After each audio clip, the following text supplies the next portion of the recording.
Pertanyaannya, bagaimana jika kita meminjam uang kepada rentenir, apakah salah? Dan apa bedanya dengan pinjam ke bank? Atau sama-sama juga dikenakan oleh bunga. Dan kita sebenarnya bisa lihat apa definisi dari rentenir. Dari Kamus Besar Bahasa Indonesia, kata rentenir memiliki pengertian orang yang mencari nafkah dengan membungakan uang. Dan ini biasanya diasosiasikan dengan bunga yang cukup tinggi, bahkan bunga yang tinggi begitu ya. Dan masalahnya rentenir ini menjadi jalan keluar yang instan gitu ya, karena tidak perlu prosedur, tidak perlu jaminan, tidak perlu sesuatu yang rumit, langsung uangnya keluar. Oleh karena itu memang mereka merasa bahwa dengan tidak perlu jaminan dan lain-lain, maka bunganya harus tinggi. Dan nanti ujung-ujungnya di ujung satunya bahwa mereka seringkali memakai cara-cara yang mungkin cenderung ke kekerasan atau cenderung ke intimidasi dan lain-lain supaya kita yang menjadi korban itu harus membayar dengan bunga yang tinggi. Nah, problemnya di sini sebenarnya kita lihat akar masalahnya. Kenapa sih sebenarnya kita ini harus sampai mengambil satu jalan yang namanya berhutang gitu ya. Dan ternyata ketika saya coba research gitu, berhutang ini adalah satu bentuk naluri survival manusia di zaman modern. Sebenarnya nggak cuma zaman modern, zaman dulu juga jalan pintas. Gimana caranya? Ya berhutang gitu ya. Nah, cuman masalahnya dulu orang tuh gengsi kalau ngutang. Sekarang orang itu beli barang bergengsi dengan ngandelin utang begitu. Jadi bagi beberapa orang dengan berhutang hidup itu jadi lebih menantang gitu ya. Nah, masalahnya Google Search 2021 itu mengatakan bahwa minat penelusuran terhadap keyword kata kunci pinjol atau pinjaman online itu meningkat sebesar 96%. Gitu. Kenapa? Karena ya dengan pinjol misalnya itu juga kita bisa dengan instan mendapatkan apa yang kita inginkan.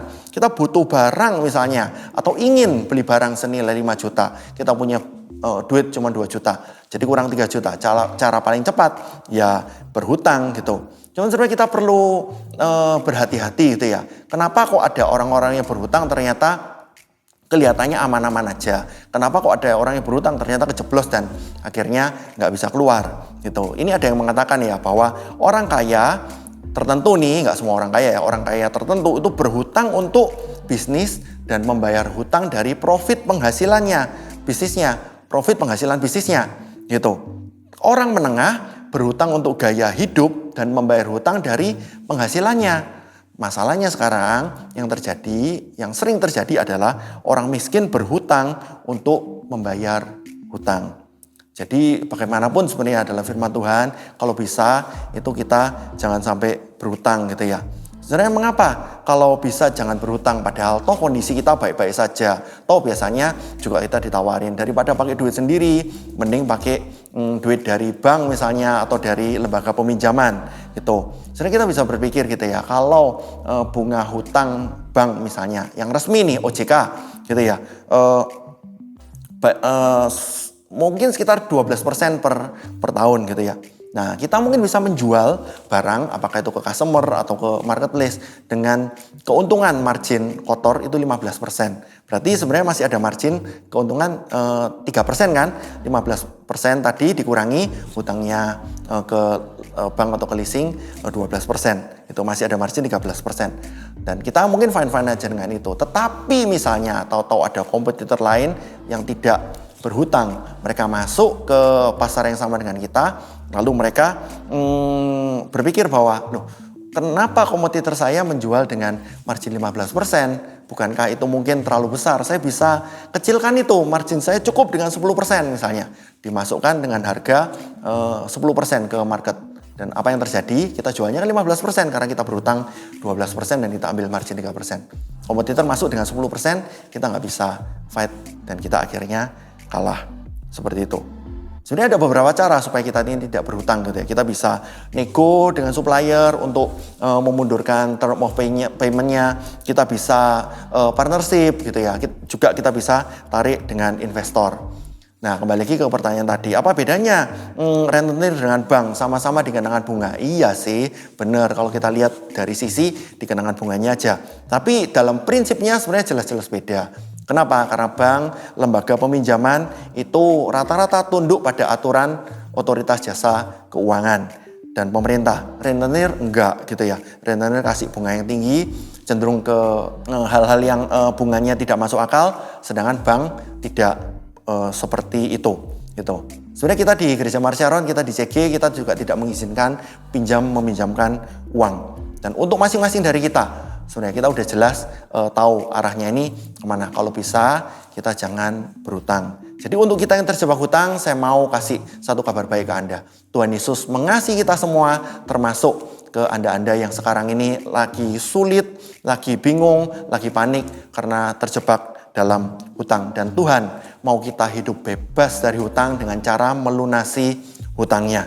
Dan pada saat ini kita mau berdoa untuk Anda semua. Kita mau puasa bahkan untuk Anda semua yang bermasalah. Dan Tuhan akan kasih mujizat. Kita percaya bahwa Tuhan akan kasih mujizat sehingga Anda bisa bebas dari hutang dengan cara semua hutang Anda lunas. Biskon misalnya lewat YouTube Marketplace Wisdom ataupun lewat Instagram Biskon. Itu selalu senantiasa kami mengajarkan bagaimana caranya untuk menata hidup dengan bijaksana. Bagaimana supaya kita tidak berhutang dan solusi praktis termasuk untuk lepas dari hutang. Dan kita lihat di Alkitab sebagai penutup.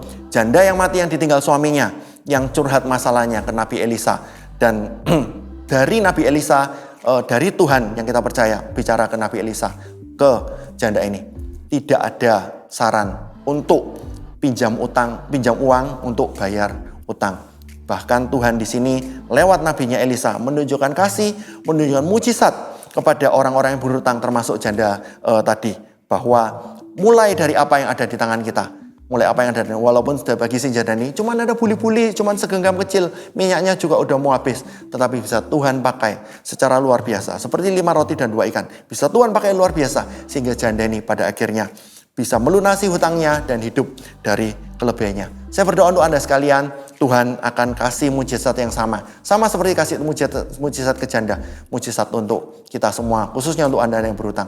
Tuhan akan pakai semua apa yang ada pada tangan kita, dan Tuhan akan lipat gandakan semuanya, dan Tuhan akan kasih mujizat yang sama, lunasi hutang kita semua dan hidup dari sisanya, sehingga kita bisa pakai kelebihannya untuk tabungan, untuk investasi, bahkan untuk ekspansi, karena Tuhan sudah mempercayakan segala sesuatunya pada kita. Tuhan Yesus memberkati.